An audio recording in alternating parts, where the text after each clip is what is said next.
Halo teman-teman Kelontong Ruru, hari ini kita kembali dalam berlogika dalam memelihara Nepenthes.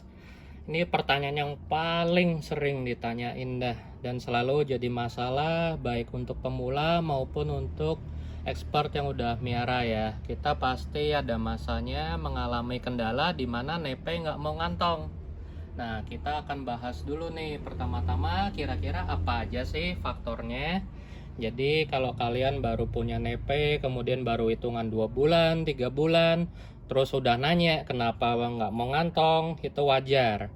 Karena Nepenthes itu tanaman yang bandel, tapi dia sebenarnya membutuhkan lingkungan yang optimal untuk mau ngantong. Tapi jangan khawatir, Nepenthes itu juga bisa beradaptasi. Jadi cukup berilah waktu atau kesempatan bagi Nepenthes untuk beradaptasi di lingkungan baru kalian ya, untuk mau ngantong. Nah, kita akan bahas yang paling utama. Jadi yang paling utama bagi Nepenthes untuk ngantong itu adalah kelembapan. Jadi untuk kalian yang memelihara Nepenthes, berilah kelembapan yang optimal untuk nepe-nepe kalian. Semakin kecil nepe tersebut, akan semakin mudah untuk kita rawat dengan optimal. Pertama, karena bisa kita besarkan potnya. Itu dari potnya nanti akan ada yang namanya microclimate yang memberi kelembapan mikro ya untuk sekitarnya, bisa kita lihat di situ tuh. Kalau nepe-nepe stekan atau seedling rata-rata semuanya ngantong karena mereka membutuhkan kelembapan yang masih bisa kita penuhin dari pot yang besar atau dari banyaknya tanaman. Nah, kemudian untuk nepe-nepe yang udah gede banget yang kayak gini seperti Raffles ini tentunya membutuhkan kelembapan yang optimal. Bisa Kelontong Ruru teman-teman lihat.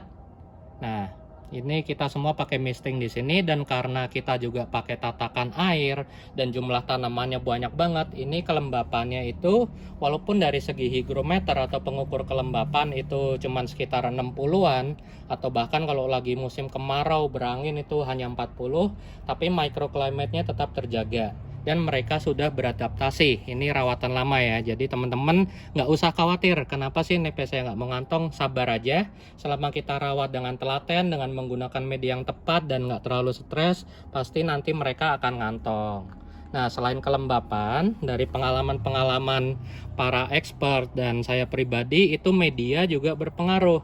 Ada nepe yang menyukai media yang sangat poros, ada nepe yang menyukai media yang cenderung clay atau liat, atau seperti contoh paling gampang itu adalah tanah gambut atau peat moss ya. Ada juga yang suka poros banget, itu seperti contohnya sphagnum moss dicampur perlite atau sphagnum moss murni yang gak terlalu basah, atau campuran dari cocoas. Nah, kemudian selain tadi satu kelembapan, kedua media, yang ketiga adalah cahaya. Jadi nepe itu juga seperti yang sering banget Kelontong Ruru bilang, itu sangat menyukai cahaya. Nah, tapi cahayanya itu walaupun kuat, yang bikin kita susah adalah suhunya, belum tentu. Jadi ada nepe yang suka banget cahaya kuat, kemudian suhunya panas, langsung ngantong. Ada juga yang suka cahaya kuat, tapi kalau suhunya naik, itu nggak mau ngantong. Bisa kita lihat contohnya di sini. Nah, ini adalah Ampularia sumatrana ya. Pada saat musim kemarau, itu mau ngantong. Tapi seperti sekarang, pada saat musim hujan cenderung gelap mendung seperti ini, itu jarang ngantong.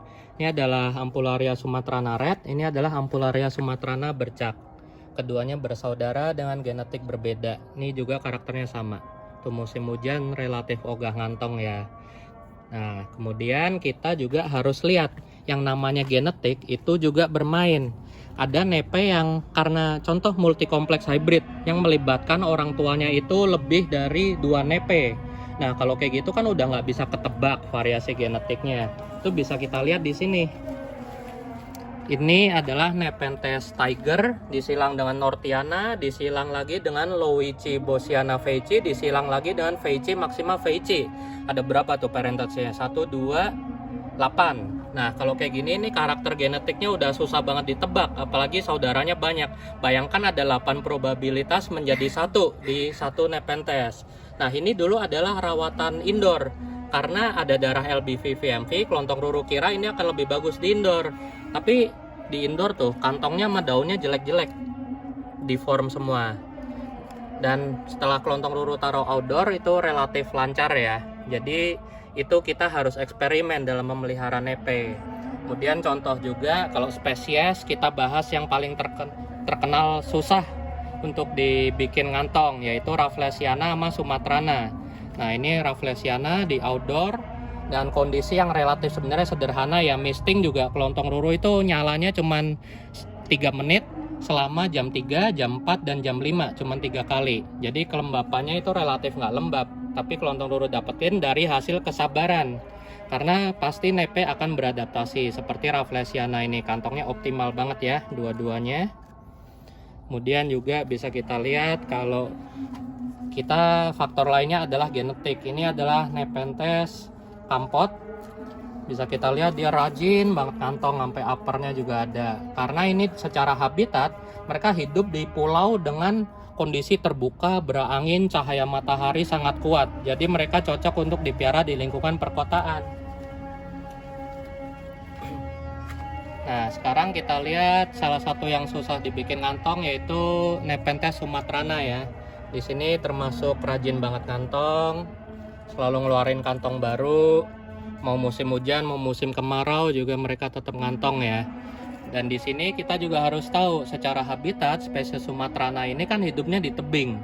Jadi mereka itu menyukai media yang sangat poros. Jadi selain cahaya kuat, juga mereka menyukai media yang poros. Jadi air itu sifatnya lewat, hanya melembabkan media aja. Kemudian mereka juga suka berangin ya, karena tebing itu kan relatif terbuka. Nah, selain semua faktor yang udah dijelasin tadi, juga sekarang kita udah bahas ya tadi faktor genetik juga berperan. Kalau nepenya HL, tentunya kita harus akomodir suhunya. Kemudian juga untuk itu kita harus lihat habitat aslinya juga, mereka kira-kira membutuhkan apa. Kalau Sumatrana itu hubungannya selain cahaya, suhu, media juga berperan. Seperti kelontong ruru jelasin, media di sini pakai bebatuan dicampur dengan koko khas. Jadi dia poros banget ya. Nah, kemudian selain itu tadi kita udah bahas kelembapan, medianya, cahaya. Nah, kita kembali ke topik suhu. Tadi dari segi genetik kita harus lihat itu kira-kira nepe tersebut menyukai suhu yang relatif lebih sejuk pada saat musim hujan atau pada saat musim kemarau. Jadi kalian teruslah bereksperimen dalam memelihara nepe. Kalian nanti seiring waktu pasti akan tahu nepe yang ini akan lebih bagus pada saat musim kemarau, nepe yang ini akan lebih bagus pada saat musim hujan, atau nepe yang ini akan lebih bagus pada saat musim pancaroba, di mana biasanya suhu akan pada saat malam itu menjadi lebih dingin ya. Nah ini juga Nepenthes Bloody Mary, kantongnya relatif rame. Ini yang penting adalah sabaran aja. Kemudian juga yang paling susah dibikin ngantong itu adalah Ampularia, apalagi dikeluarin roset kayak gini ya. Ini kuncinya udah kelontong ruru jelasin semuanya tadi. Yang pertama tentu adalah kesabaran, kemudian kita beri cahaya dan kelembapan yang baik dan media yang tepat tentunya. Nah, kemudian juga yang rewel ini adalah Nepenthes hirsuta dengan Hispida. Ada Hirsuta Black, Hirsuta Red, kemudian Hispida.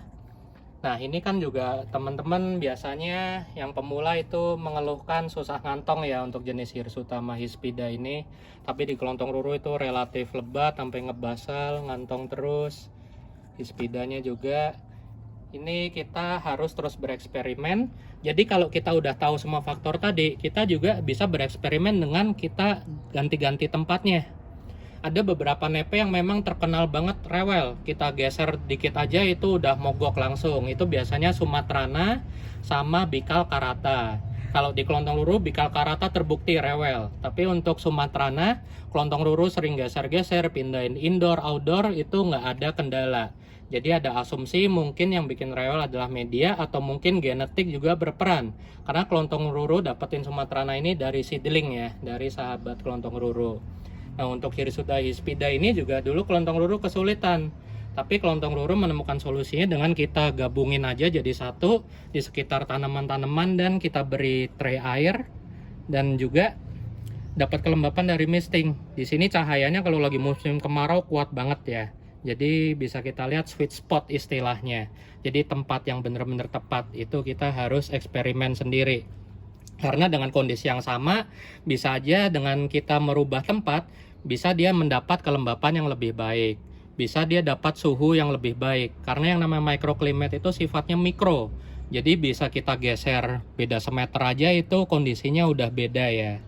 Nah, kemudian yang berperan juga selain semua tadi itu adalah media, cahaya, suhu, genetik, media.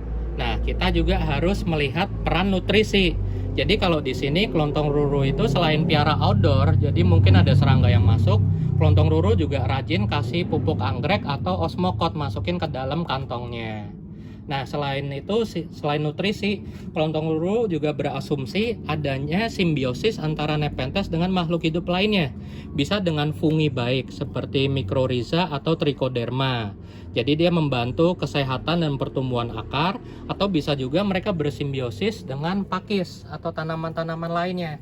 Karena untuk nepe tertentu, kelontong ruru perhatiin kalau udah tumbuh pakis atau gulma seperti ini, dia akan udah ngantong. Untuk hirsuta juga kayak gini ya tuh.